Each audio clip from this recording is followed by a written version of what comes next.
Hello everyone and welcome to Review Information. Today's video will show you how to share your Android's internet connection as a Wi-Fi hotspot. Let's have a look.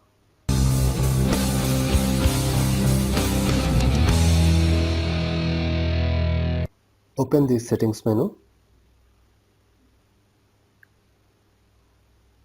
and tap on More. Choose Tethering and Portable Hotspot. Then tap on Portable Wi-Fi Hotspot. You will need to set up the Wi-Fi hotspot for first time use. So select Configure Wi-Fi Hotspot.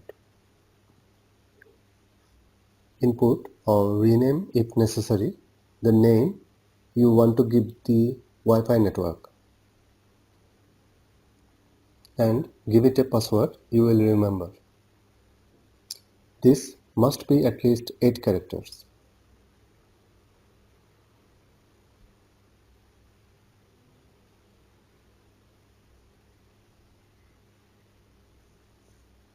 Then hit save.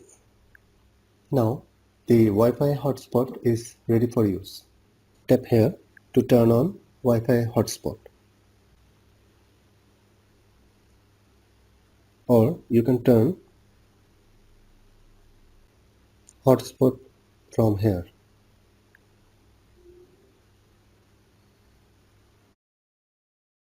This is how you can use your Android phone as a Wi-Fi hotspot. Thanks for watching. Hope you guys enjoyed my video. Please subscribe my channel for more videos. Goodbye.